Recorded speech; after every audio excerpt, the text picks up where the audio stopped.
Chapitre 3 d'éducation civique, le droit de vote. Les étapes vers la souveraineté populaire. Le droit de voter a été acquis progressivement en France. L'idée de souveraineté populaire apparaît d'abord dans la Déclaration des droits de l'homme et des citoyens en 1789. Le suffrage est censitaire alors, en 1791, le droit de vote est accordé à une minorité d'hommes payant un certain montant d'impôts. Puis il est universel et masculin en 1848. Il faut attendre 1944 pour que les femmes françaises puissent enfin voter, et 1992 pour que les citoyens de l'Union européenne résidant en France obtiennent le droit de vote aux élections municipales et européennes. Les électeurs et des candidats.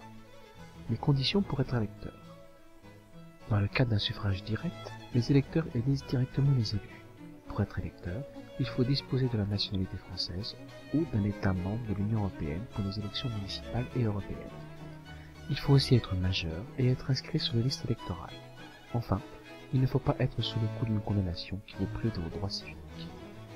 Les conditions pour être éligible. Les conditions d'éligibilité, aptitude légale à être élu, varient d'une élection à une autre.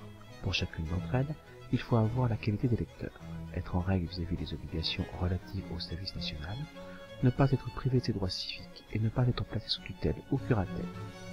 Mais les conditions particulières liées à l'âge, à la nationalité ou encore au lieu de résidence viennent se rajouter en fonction de l'élection. Ainsi, tout candidat à la présidence de la République française doit au moins avoir 23 ans, être d'une nationalité française et réunir 500 parrainages d'élus de 30 départements différents. Un citoyen peut être privé de son droit de vote et d'être élu. La privation des droits civiques est automatique dans le cas d'une personne exerçant des fonctions publiques et convaincue de corruption ou de favoritisme. Aussi, certaines infractions pénales sont assorties de la privation de droits civiques. Ces interdictions de voter et de se présenter à une élection ne peuvent dépasser 10 ans. Les débats autour du droit de vote. L'abstention et le vote obligatoire. Les chiffres de l'abstention, le fait de ne pas participer à un vote, sont différents d'une élection à une autre et traditionnellement, c'est lors de l'élection présidentielle qu'ils sont les plus faibles, alors qu'ils sont particulièrement hauts pour les élections européennes.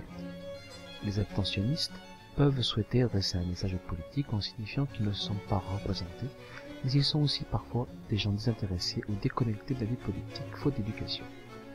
Mais le taux d'abstention ne cesse d'augmenter, mettant la démocratie en danger, car un vote, pour avoir une valeur, doit être le résultat de l'expression du plus grand nombre.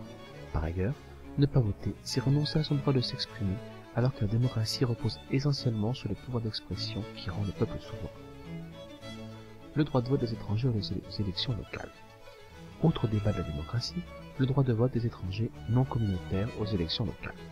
Ceux qui pensent que ce droit doit être accordé avancent que celui qui réside, travaille et paye des impôts depuis des années en France doit pouvoir choisir ses représentants locaux. Au contraire, d'autres pensent que la citoyenneté ne peut être liée qu'à la nationalité.